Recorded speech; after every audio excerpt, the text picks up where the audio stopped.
Welcome. I'm Brion Toss. I'm a rigger in Port Townsend, Washington, and I'm coming to you from my rigging loft in Point Hudson in Port Townsend. I do a lot of surveying on sailboats. I charge to look at the boat, tell the owners if things are all right, if they need upgrading, if they need repair. If I can save you 1 hour of my time, you're ahead of the game. And I can save you a lot more than an hour of my time. I'm going to take you on a walk around a dock, something you can do in your own marina, any marina you pull into, walk down the dock, look, as we will, at individual boats, get in the habit of picking out details that you can apply to your own boat, things that can spell improvement for you, can spell increased safety or more reliability. Everything we'll do will have a practical application for you and for your boat. As well as a wander around the docks, we'll take a somewhat more intensive look at one individual boat, get up close to the bits of gear to make them come alive for you. For a lot of sailors, rigging is just about invisible. They don't get into it the way they get into their engines or into the galley or into the control of the sails. But if you're involved with the rigging, it'll reward you, just like being involved with all those other things is rewarding experience, not just in terms of personal satisfaction, feeling of accomplishment and competence, but in terms of not having to pay me to do your work. All right, now for a little close-up show and tell to familiarize you with some components we're going to be seeing on boats in this tape. And looking at them very closely, you get an idea, a closer idea of how they're put together and why they might be good and bad things. We'll start with this SWEDGE fitting here. A SWEDGE is just a sleeve of metal into which the wire is inserted, and then the sleeve is compressed around the wire. Like any other knot or device for holding rigging, it works by friction. It grips the wire can't pull out. In this case, you can see that this SWEDGE has a slight banana shape to it, a slight curve along the length of its shaft.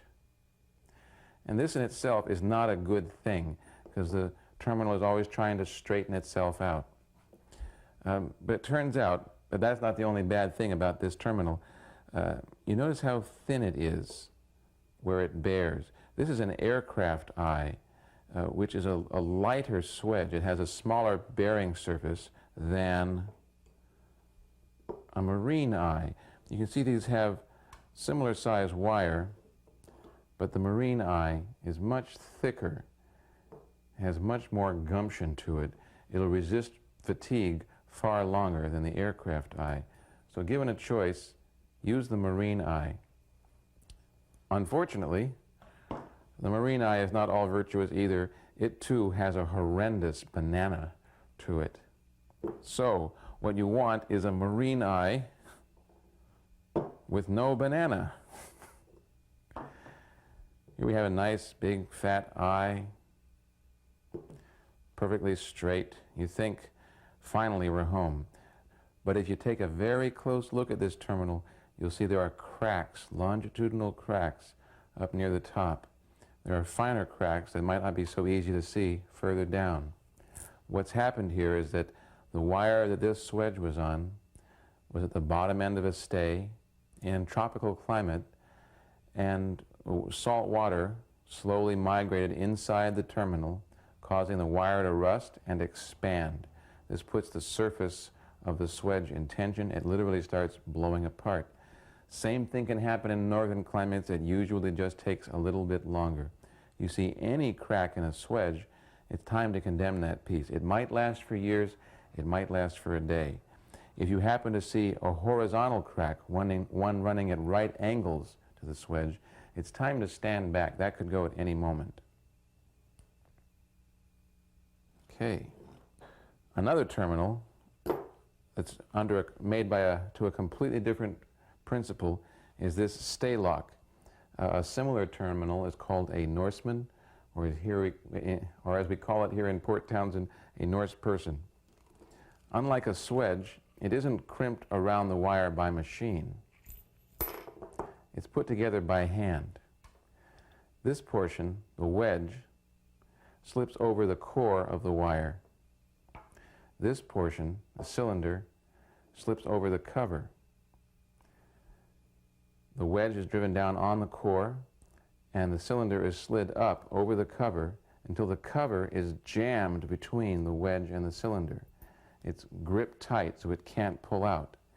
And then to compound things, there's a fourth piece in here, a little cone. The ends of the cover hit this cone and bend over the end of the wedge. You can see them just get mashed in there. So they're just triply secured. And the entire unit is screwed together with the wire on it. Ends up looking like that with the wire coming out the end.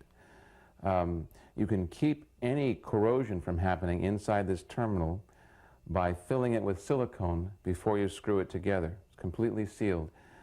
These units are more expensive than a good SWEDGE, but they are reusable, so in the long run they're cheaper, especially if your boat's going to be in southern waters. Beautifully made pieces of gear. Now, another bad example. This was a through bolt in a mast. The mast was here, and off of either end of this bolt there were tangs hanging, supporting the upper ends of some standing rigging. Now, this part of the bolt is quite sound, solid rod. This part of the bolt was tapped, threaded to take a nut to hold this whole unit together. Problem came because the threading went up too far onto the rod, so that the tang on this side was bearing on the threaded portion of the rod. When you thread a bolt, you remove a lot of meat. This part of the bolt is a lot weaker in shear than this part. So you can see how this bolt bent down under the load of the standing rigging. Very serious problem. So when you're checking through bolts, make sure that nothing is bearing on the threaded portion, only on the solid portion. An ordinary Clevis pin. This is a pin that you use to attach a piece of standing rigging to a tang or a turnbuckle or a chain plate. Say we have this SWEDGE. We could slide this pin through it and another member or two and then pull. It holds the unit in a shear load, keeps it from coming up. But if, as we have here, the hole it goes into is appreciably bigger, it only bears on one tiny point. It induces point loading. When that happens, you'll tend to wear an egg-shaped hole in the terminal and or wear a groove in the Clevis pin. You want to make sure that the hole this goes into is a very tight fit, no more than a 64th of an inch bigger than the pin. And when you're surveying, look very closely at the Clevis pins. Maybe occasionally choose one at random and remove it to see that it's still in good shape without any heavy scratching or gouging on it. The Clevis pin is held in position, kept from pulling out, by a cotter pin. You want to make sure this cotter pin fills the hole that's for it in the end of the Clevis pin quite closely. You don't want this rattling around, and you want the biggest cotter pin you can get in there, just in case there's any sideways load on this pin. It's less likely to shear the cotter. The cotter itself is held in place by being spread open. The two legs of it are opened. A lot of people think that if opening it a little bit is good, opening it a lot is even better. The truth is that after you've opened it about yay far, 20, 30 degrees, somewhere in there, you're not making it any more secure. It's not going to fall out. You can't pull it out without some real effort. The problem comes, if you bend them way open, is that when you do finally want to pull it out, it's a real bloody wrestling match. So for your sake and mine, you put cotters in, just open them a little bit. If you're worried about the ends snagging on rigging, squirt them with some silicone against the surface they're laying against, or wrap them with rigging tape to keep them from snagging things. You want cotter pins to be able to be removed when you want to remove them. You don't want them to come out any other time. Same problems that can happen to Clevis pins can happen to shackles. and it's often invisible. A shackle might be hanging on a bale, and this part of it is invisible. But this shackle, if it's harder than the bale, can be wearing a groove in it, or the bale, if it's harder than the shackle, can be wearing a groove in the shackle. Either way, you can be losing length and strength in a hurry. One way to minimize this is to have the curve of the shackle fit as closely as possible to the curve of the bale or a pin that it's resting on. Likewise, the pin of the shackle can get worn through. It requires regular checking. Now, this pin on shackles are not held by cotters. This is a screw pin shackle. You screw it tight. Now, when you get to this point, you can't do any more by hand. A lot of folks will put a wrench on this little ear and crank it right down. This is a big mistake for two reasons. One is that it actually puts a sideways load on the shackle. It's trying to push these two parts of it apart.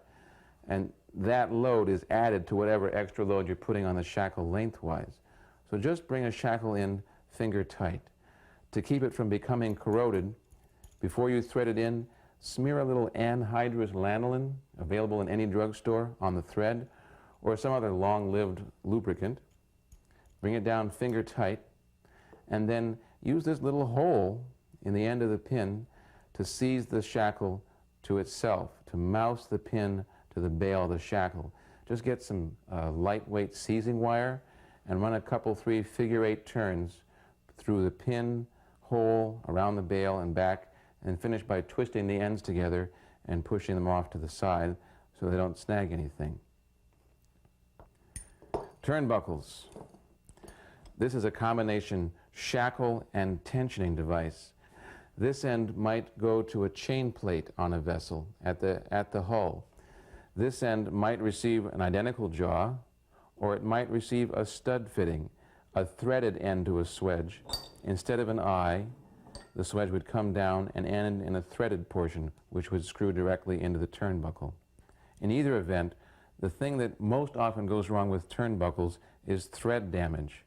For instance, the threads can be gouged or dented on the boat, or frequently, when the mast is pulled in a yard, things get banged into. When you're looking at threads, make sure that they're all smooth all the way around. Another way that threads can be damaged is if the turnbuckle is very heavily loaded. The threads can start to bend and strip, and you'll lose much or most of the holding power that they provide. Another way they can be damaged is through corrosion.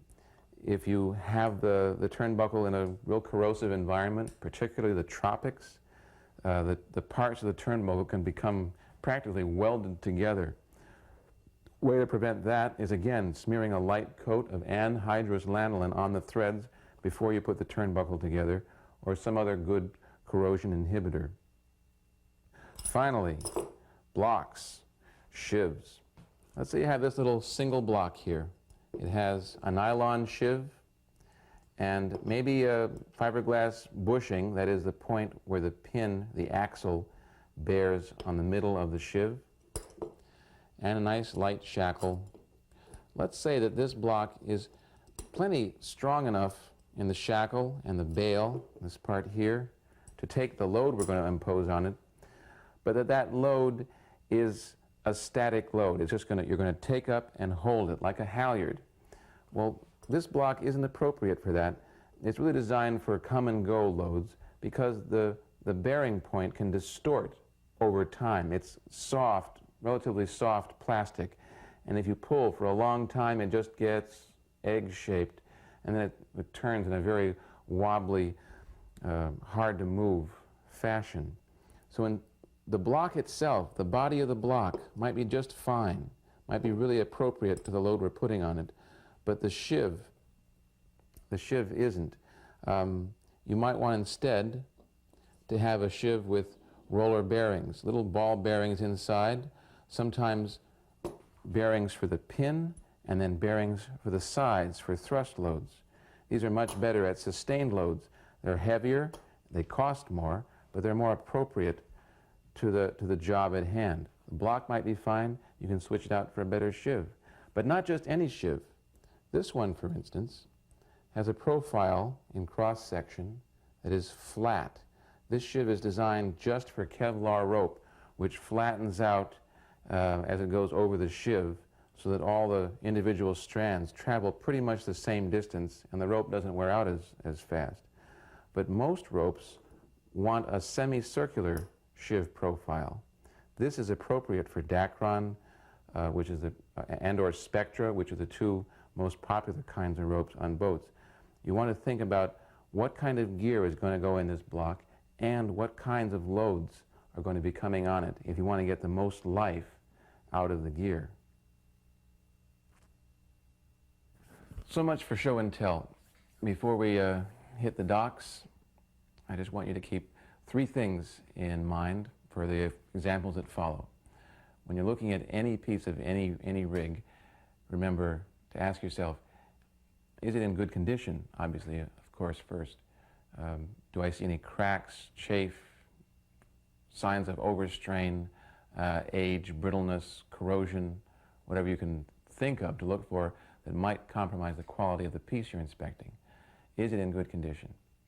Second, is it appropriate? Is this piece of gear big enough for the job? Is it right for the job, like the block shivs we looked at? Is the rope not only strong enough to hold the load, is it appropriately elastic, like for a mooring line, or inelastic, like a halyard? Is it appropriate? And finally, is it fair? This is the least quantifiable of the 3. But is the chain plate in line with the shroud that's hanging on it? Does a halyard run clean from the top of a mast to the winch? Or does it rub on the exit where it comes out of the mast? Or another halyard inside the mast? Okay, so is it in good condition? Is it appropriate? Is it fair? Keep those in mind. We'll head for the docks.